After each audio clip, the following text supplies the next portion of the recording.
आपण पाहत आहात ठळक घडामोड निर्भीड पत्रकारिता। बालकाशी अश्लील वर्तन करणाऱ्या 3 उंटवाल्या मुलांविरुद्ध गुन्हा दाखल। दौंड शहरात मुलांना उंटावर बसवून चक्कर मारून देणाऱ्या 3 अल्पवयीन मुलांविरुद्ध बालक व बालकांशी लैंगिक चाळे केल्याप्रकरणी गुन्हा दाखल करण्यात आलाय। 3 विकृतांविरुद्ध protection of children from sexual offence POCSO कायद्यातील कलमान्वये गुन्हा दाखल करण्यात आलाय। पुणे जिल्ह्यातील दौंड पोलीस ठाण्याचे अंमलदार बापू रोटे यांनी याबाबत माहिती दिली।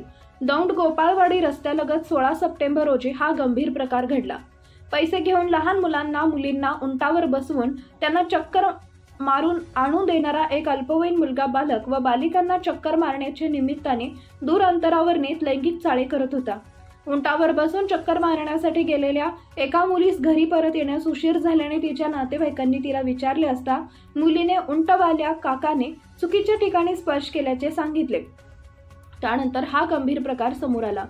संबंधित मुलीच्या कुटुंबियांनी तत्काळ उंटवाल्या मुलाचा शोध घेऊन त्याच्याकडे विचारणा केल्यावर त्यानं दुष्कृत्य मान्य करत माफी मागितली, परंतु त्याला परिसरातील नागरिकांनी दौंड पोलीस ठाण्यात आणले। त्याच दरम्यान शहराच्या अन्य भागात उंटांची स्वारी देणाऱ्या आणखी 2 मुलांनी देखील अशा प्रकारे लैंगिक चाळे व स्पर्श केल्याची माहिती मिळाल्याने त्यांना देखील पोलीस ठाण्यात आणण्यात आले। पोलीस निरीक्षक संतोष डोके यांनी घटनेचं गांभीर्य पाहून 3 अल्पवयीन उंटवाल्या मुलांविरुद्ध लैंगिक अत्याचारापासून बालकांचं संरक्षण कायद्यातील विविध कलमे आणि भारतीय न्याय संहितेतील कलमान्वये गुन्हा दाखल केलाय। सहाय्यक पोलीस निरीक्षक नागनाथ पाटील पुढील तपास करत आहेत।